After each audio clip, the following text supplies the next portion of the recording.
जय हिंद साथियों, पुनः स्वागत है जीके की एक और क्लास। आज की क्लास में हम एमटीएस इतिहास के टॉप 30 प्रश्न जानेंगे जो कि कई वर्षों से प्रत्येक एग्जाम में पूछे जा रहे हैं। ये 30 प्रश्न इंपॉर्टेंट क्वेश्चन है, ये प्रश्न हर एग्जाम में पूछे जाते हैं। तो स्टार्ट करते हैं। आप कर दिए चैनल को सब्सक्राइब, हम करते हैं शुरू। पहला प्रश्न है, हड़प्पा सभ्यता किस युग की थी? तो ये प्रश्न पूछा जाता है तो किस युग की थी? कांस्य युग की थी। हड़प्पा सभ्यता किस युग की थी? कांस्य युग की थी। ये प्रश्न 12 आता है। दूसरा प्रश्न, मगध की प्रथम राजधानी कौन सी थी? तो मगध की प्रथम राजधानी थी राजगृह। कौन सी थी? राजगृह थी मगध की प्रथम राजधानी। ये भी प्रश्न 12 पूछा जाता है।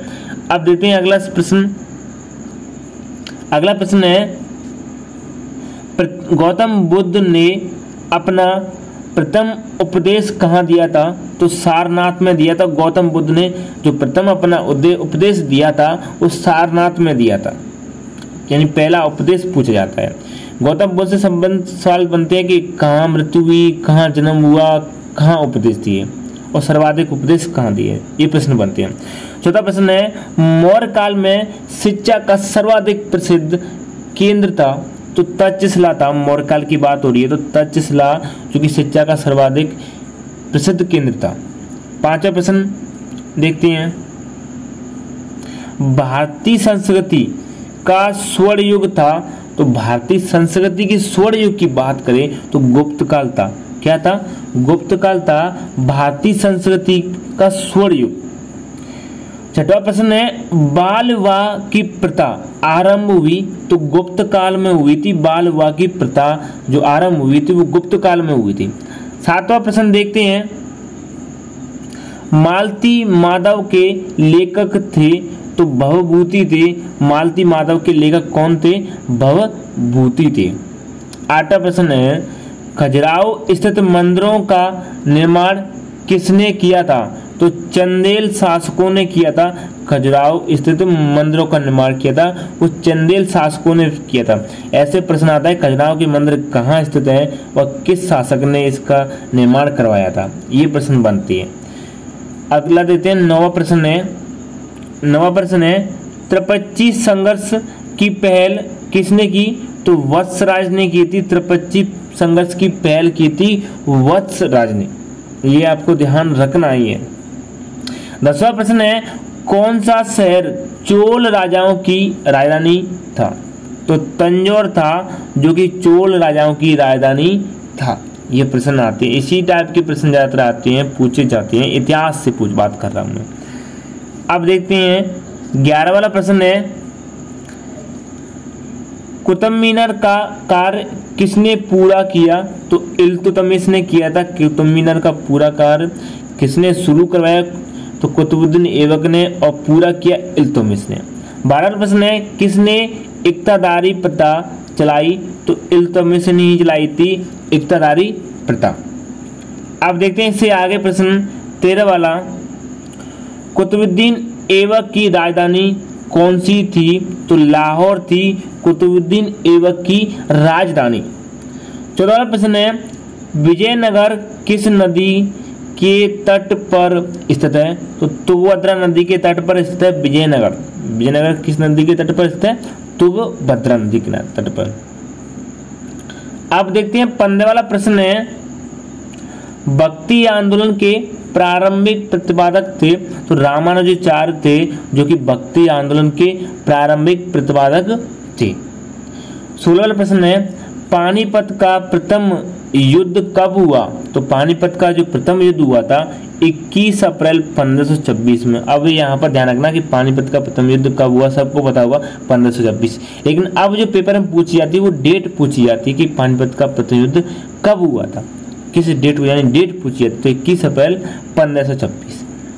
17वां प्रश्न देखते हैं, 17 वाला, मुगल काल की राजभाषा कौन सी थी? तो फारसी थी। कौन सी थी? फारसी थी मुगल काल की राजभाषा। 18वां प्रश्न है, दिल्ली के लाल किले का निर्माण किसने करवाया? तो शाहजहां ने करवाया था। दिल्ली के लाल किले का निर्माण करवाया था शाहजहां ने। अब देखते हैं इससे आगे प्रश्न 19 वाला, मराठा राज्य का दूसरा संस्थापक किसे कहा जाता है? तो बालाजी विश्वनाथ को कहते हैं मराठा राज्य का दूसरा संस्थापक। 20 वाला प्रश्न है, शिवाजी का राज्याभिषेक कहाँ हुआ था? तो रायगढ़ में हुआ था। शिवाजी का राज्याभिषेक कहाँ हुआ था? रायगढ़ में। अब देखते हैं इसके अगला सवाल, वास्को डी गामा कहाँ का रहने वाला था? तो ये पुर्तगाल का था वास्को डी गामा। इससे एक प्रश्न और बताएं, पुर्तगालियों ने भारत में सर्वप्रथम कहाँ फैक्ट्री स्थापित की? कालीकट में। कहाँ पर की थी? कालीकट में। और वास्को डी गामा पुर्तगाल का ही रहने वाला था। पुर्तगालियों ने कहाँ पर स्थापित की सर्वप्रथम कोटी फैक्ट्री? कालीकट में। इसे आगे प्रश्न देखते हैं 23 वाला, बड़ा इमामबाड़ा कहाँ स्थित है? तो लखनऊ में है बड़ा इमामबाड़ा। 24 वाला प्रश्न है, भारत का प्रथम गवर्नर जनरल था? तो विलियम बेंटिक था भारत का प्रथम गवर्नर जनरल। इससे आगे प्रश्न देखते हैं 25 वाला, रैयतवाड़ी व्यवस्था कब लागू की गई थी? 1820 में। कब? 1820 में की गई थी रैयतवाड़ी व्यवस्था लागू की गई 1820 में। 26 वाला प्रश्न है, रामकृष्ण मिशन की स्थापना किसने की? स्वामी विवेकानंद जी ने की थी रामकृष्ण मिशन की स्थापना। ये प्रश्न बार बार पूछा भी जाता है। अब देखते हैं 27 वाला प्रश्न, 1857 की विद्रोह के समय भारत का गवर्नर जनरल कौन था? लॉर्ड कैनिंग था। 1857 की विद्रोह के समय भारत का गवर्नर जनरल था लॉर्ड कैनिंग। 28 वाला प्रश्न देखते हैं, किस गवर्नर जनरल के कार्यकाल के दौरान भारतीय राष्ट्रीय कांग्रेस बनी थी? तो लॉर्ड डफरिन के समय बनी थी। भारतीय राष्ट्रीय कांग्रेस की बात करें तो ये लॉर्ड डफरिन के समय बनी थी भारतीय राष्ट्रीय कांग्रेस। अब देखते हैं 29 वाला प्रश्न,